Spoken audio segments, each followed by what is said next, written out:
Hello, BookTube. I've got a dark, rainy am reading for you this Thursday.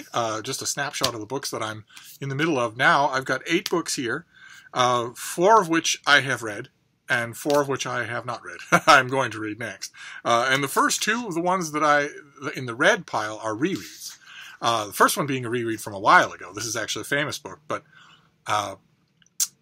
I gave it another try because there were parts of it that left me unsatisfied. This is The Sparsholt Affair by Alan Hollinghurst. This is a new paperback. I think it comes out in early February, and The Sparsholt Affair had an ugly American cover.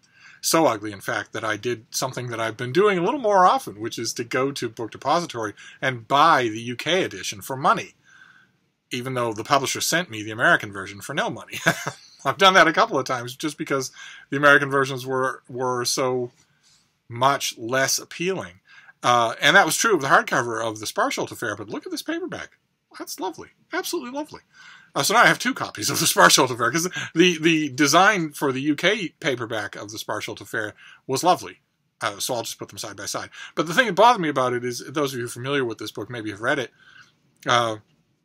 it's split generally into 2 parts, and it seemed to me that in the second part, the glories of the first part sort of fall apart and become sort of pointless. My first thought when I read it was that it was 2 novellas just sort of unconvincingly mishmashed together. It was only later when I was mulling that over, because you mull over Alan Hollinghurst novels, you really do. I do anyway. And when I was mulling that over, I realized that that was probably intentional. This is one of our greatest novelists, and that maybe that was a reflection on the fact that what looks like the seedbed of all the future glowing narratives of your life often does feel like it falls apart in the middle of the story, as it were. So I'm going to read this. I read this again. I found it much more convincing this time around. And I admit, I paid attention more to the second half than the first half this time. And liked it a lot more, even though it's more idiomatic, it's more slangy.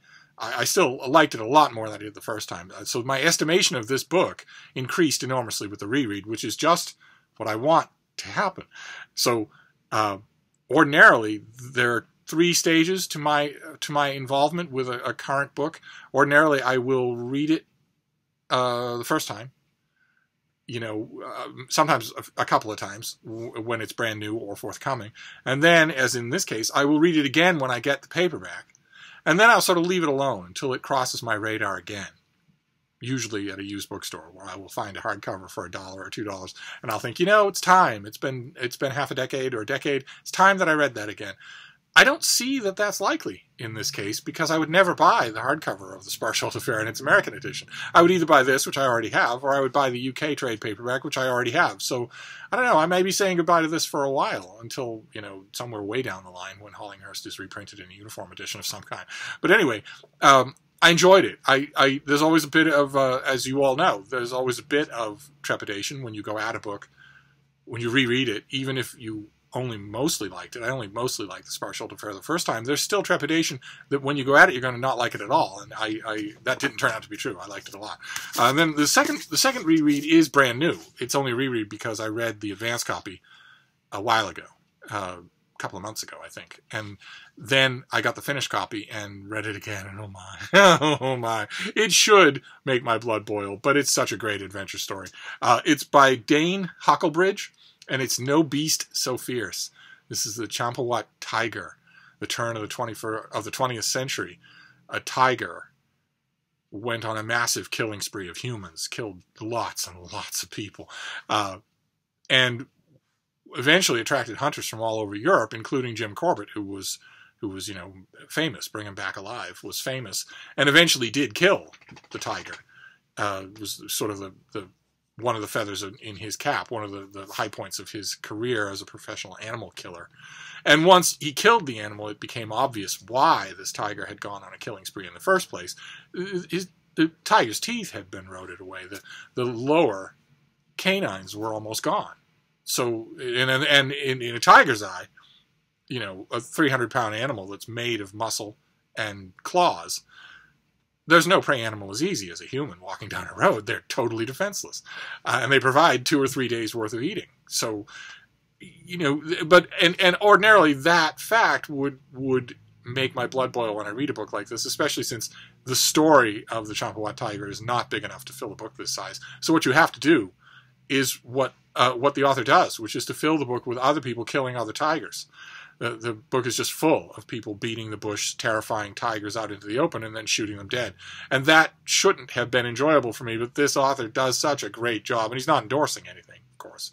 And at the heart of the story is this amazing hunt for this one particular animal that, unbeknownst to it, was making headlines all over the world. So it's a bloody story, and of course it's a sad story. It doesn't have a happy ending for anybody, but I loved it. Just loved it. And this is one of those books that I think this comes out next month, and I hope that it is one of those books that gets praise in the men's section of the literary landscape. Men's Journal, I hope they write it up. Outside Magazine, I hope they excerpt it. Esquire, Vanity Fair, GQ, I'm hoping that they all recommend it, because as dumb as it is to say, that reading demographic, the reading demographic that usually doesn't stray far from the 4-hour work week or something like that, would find this really enjoyable. It's really, really well done. And as is always the case, it might lead them to other things, to other kinds of creative writing. But I recommend it to all the rest of you too, unless you're, if you're like me, a part of you is going to look at this and wince, because you know how it's going to end. The whole of two countries looking for one tiger. You know how it's going to end. It's going to end with that tiger dead and a whole bunch of other tigers dead in the meantime. And if you're like me, that you're gonna go, eh. But it's a great telling of that story. And again, it endorses nothing. So I recommend it. I strongly recommend it. The next book that I read, I don't think we ever saw on this channel. This is by Will Hunt, and it's called Underground. And it's a series of chapters on various things in human existence that happen underground. Cave paintings, abandoned subway tunnels, underground cities, underground passageways, like the one that in his childhood fascinated Will Hunt with all things subterranean. It sort of rambles from one of those things to another. The author goes all over the world in search of things that are underground. And of course, it reminded me of that great nonfiction masterpiece of our time, The Mole People. And it verges into Mole People territory a couple of times, but it's really, really well written and really personal, really engagingly autobiographical. I wasn't expecting that approach would work for me. Usually with a book like this, I want the goods. I want, if you and your friend wait until the last subway runs in New York, and then you walk all the way down the platform and you walk right past the sign that says "Do Not Enter," and you go down onto the tracks and you wander into the tunnels, typically speaking, I'm going to want a very factual rundown of what you do and what you find, and not so much larded with personal anecdotes, but not in this case. I was happy to follow this author along anything they wanted to do. So wonderful. Don't think I've ever read this author before in a book form. Now I'm curious to know. No, okay, no. He's written in a lot of other places, but only periodicals. This is his first book, and I didn't know that when I was just finishing it, but I would read this author again on anything. So again, I'm sorry for your TBRs, but it is a recommend. This next one is also a recommend, but oh boy, if the No Beast So Fierce it was going to make some of you give a leery look, then this is going to do even more. Oh my. This is Michael Tomasky, and this is If We Can Keep It. This is his new book about threats to the fabric of the Republic in America. And it's a thin book, he casts a historical view for a while. It's the last third of the book that will interest most readers, I suspect, because it's the last third of the book that he talks about the beginning of the end of this massive, rabid weaponization of popular debate, popular representation, of government. The beginning of the end was the extremely personal partisan wars between Bill Clinton and Newt Gingrich here in America.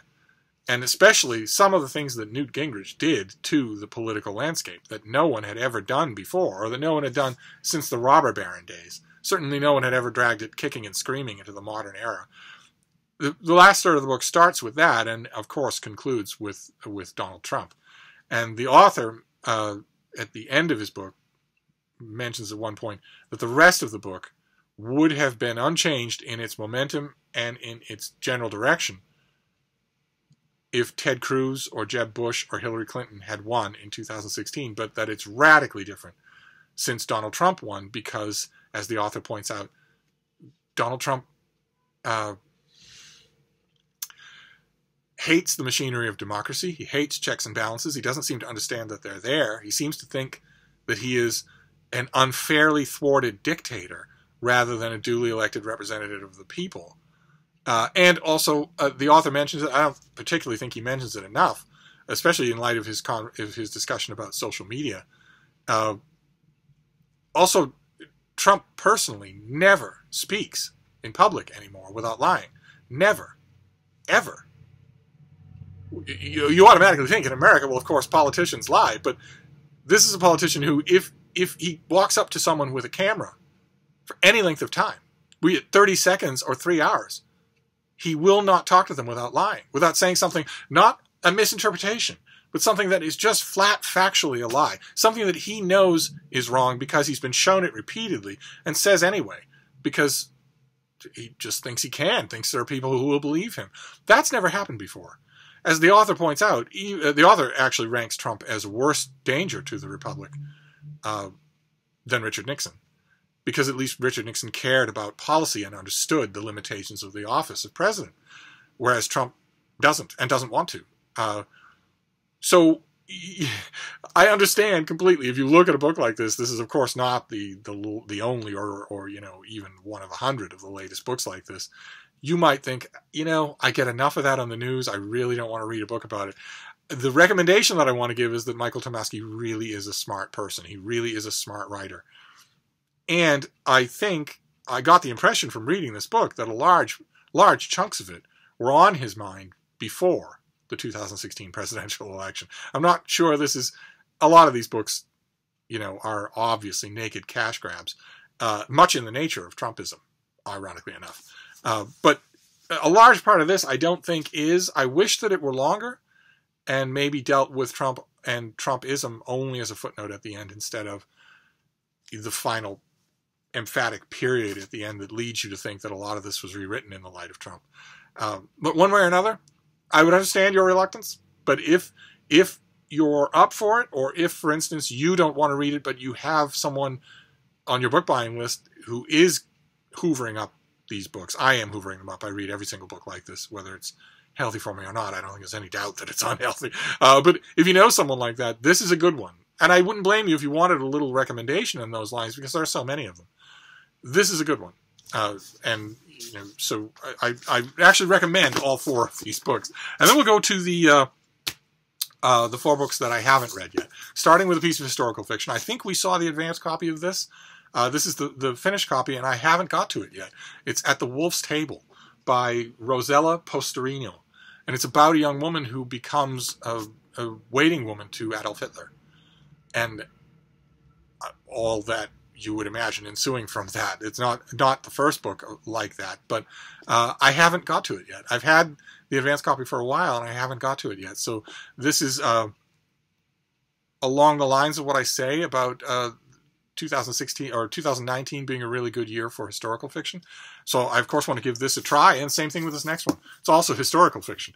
And it's an author who I haven't liked, and I'm not sure why, because he's massively popular. This is Boris Akunin, and this is The Coronation. I think we saw the advanced copy of this. This is, well, let me read you. This is a historical novel which is set at the turn of the 20th century. Boris Akunin has been hailed as Russia's answer to both Agatha Christie and Sir Arthur Conan Doyle for his beloved Fandorin mysteries. After 5 years spent abroad building up a business as something of a private investigator, the handsome, stuttering Fandorin is back in Moscow, and in for a case that entangles him with the highest echelons of Romanov royalty. Grand Duke Grigory Alexandrovich arrives in Moscow with 3 of his children for the coronation of Tsar Nicholas II, fated to be the last emperor of Russia. During an afternoon stroll in the park, Grigory's daughter Xenia is dragged away by bandits, only to be rescued by an elegant gentleman and his Japanese sidekick. The heroes introduce themselves as Erast Petrovich Fandorin and Masa, but panic ensues when the party realizes that 4-year-old Mikhail has been snatched away in the confusion. A ransom letter arrives from an international criminal demanding the handover of the Count Orlov, An enormous diamond on the royal scepter. Can the gentleman detective find Mikhail in time? And this is a series. I've read a couple of others. The Winter Queen, I think, was the most famous one. I wonder if they're listed here. I think the Winter Queen was the one that broke out. The Winter Queen was the first of the Fandoran mysteries.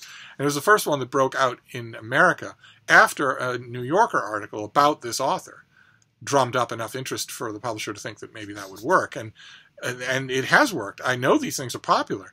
I read the Winter Queen. I think I read one other, and they seemed flat to me. But they seemed flat in ways that made me distrust the translator rather than the author.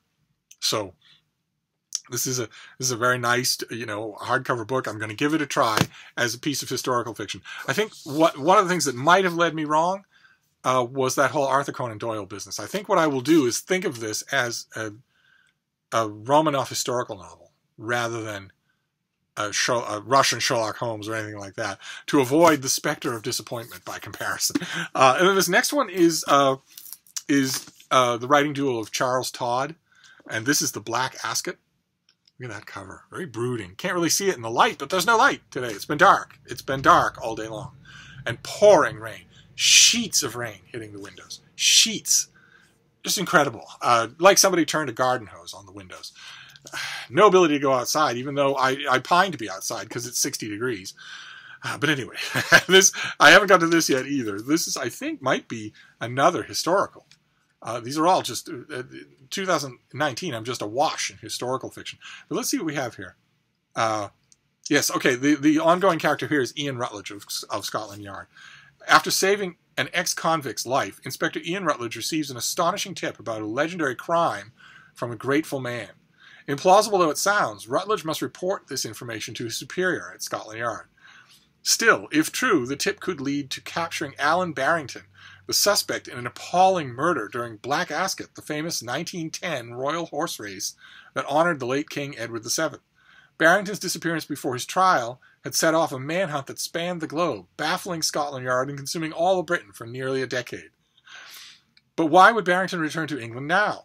The Yard, eager to restore its reputation, smarting from accusations of incompetence, orders Rutledge to quietly investigate. To avoid attracting the press's attention, he must employ a cover of routine review of a cold case.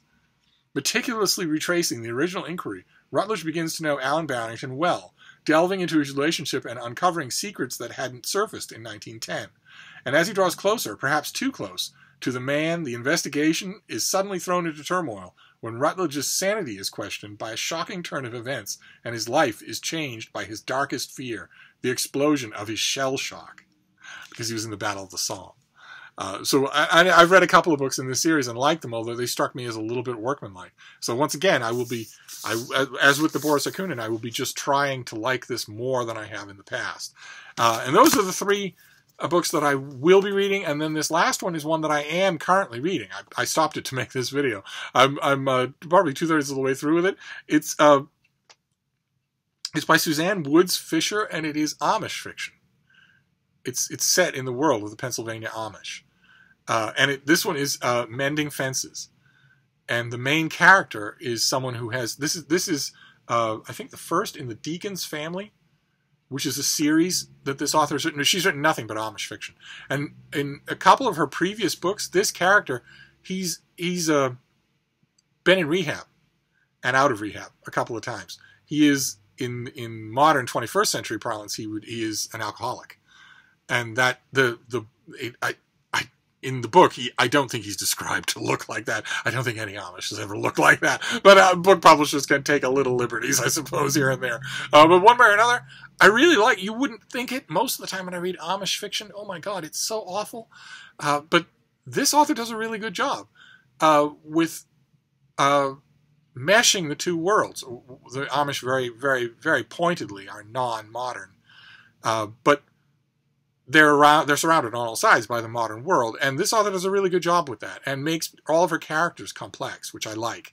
And so far, I am loving this book. I'm about 2/3 of the way through, and the main character, who is looking for it's not even a second chance; it's like a third or fourth chance in a community that's not prone to give them, is amazingly done. Just amazingly done. This author, before I've read a couple of her books, And I've appreciated her grasp of character, but they've been, I hate to put it this way, but they've been mostly feminine books.